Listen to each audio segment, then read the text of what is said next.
Hello, I'm Ben. Welcome to the channel. Well, today we're going to do a short video of something that's of extreme importance to myself, and it's a piece of business that I've actually spent the last 2 decades specializing in, reading tons of books around and actually doing it professionally.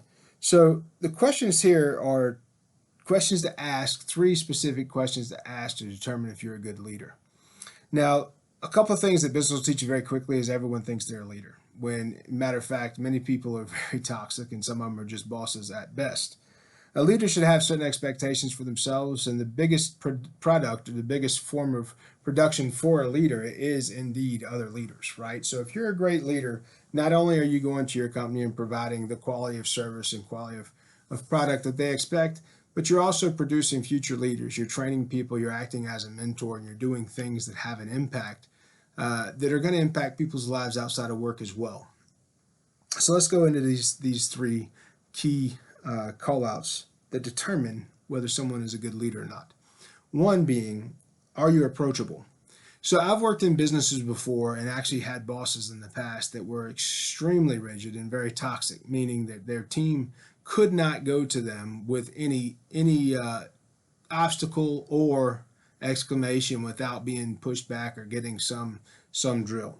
Being approachable as a leader, it is probably the most important piece of being a leader, because if your teammates can't come to you when they're in a period of difficulty, whether it be personal or professional, and you don't get or take the opportunity to help them through it so they can have a fail forward or have some sort of growth or inherit or eternal growth, or to help them protect their family from a situation that they find themselves in based on the knowledge that you have, based on the knowledge that you could recommend from a different department or external outside the company even.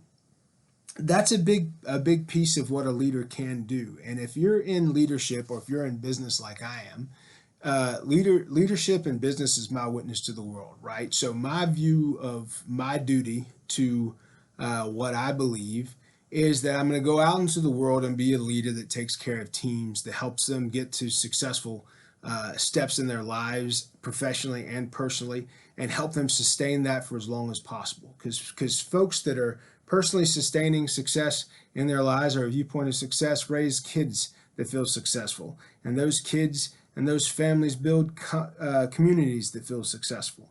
So the idea is, the way I view it, is it's my opportunity to impact the community as a whole.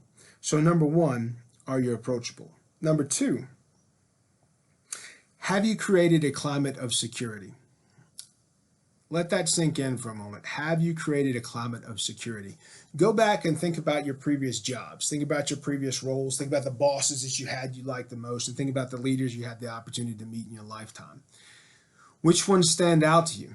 Someone that made you feel important, someone that made you feel like you were having an impact on the team and you were very, very necessary and very important as an asset to the company? Or did someone that made you feel replaceable and redundant? What makes you feel better? My thought is, being a leader, that's the central focus of what I try to do when I take something over or I become new to a team or to a group. I want to have a situation where I'm creating a culture and a climate of security. By doing that, if you can create a secure situation for your teammates where they feel safe, then you get feedback, right? That feedback is priceless. The feedback your teammates are going to tell you, you can wane from that valuable resources that you can then use to improve your teammates or your employees' lives. And by doing that, when someone sees that coming to you has an impact that improves the situation, that's how you get employee buy-in. That's how you get people motivated to do all they can, because then you can share that unified vision, because they're thinking that, hey, this person sees me as a career person. I feel secure in being here. I feel safe enough to say, hey, these things concern me, or this is dangerous, and it's a business as usual type situation. So my suggestion, and when you work somewhere, and here's another call out to that, and you work somewhere where it's not trying to create an environment of security, where certain roles turn over constantly, and the turnover rates are higher than the national averages in comparable positions at other companies, that's something to look at. That's a toxic environment, and you have to get out of that. If a company does not create an environment where climate climates of security and appreciation are created, then they deserve to get what they're going to get from that, which is teammates are going to constantly turn over, which is awful because it misserves the customer, right? The customer is not getting their quality of product or service if the teammates are constantly turning over, where the teammates are constantly in learning, training positions, are never in the point where they're professionals and able to serve the customer as best they can. So number 2 is, have you created a climate of security?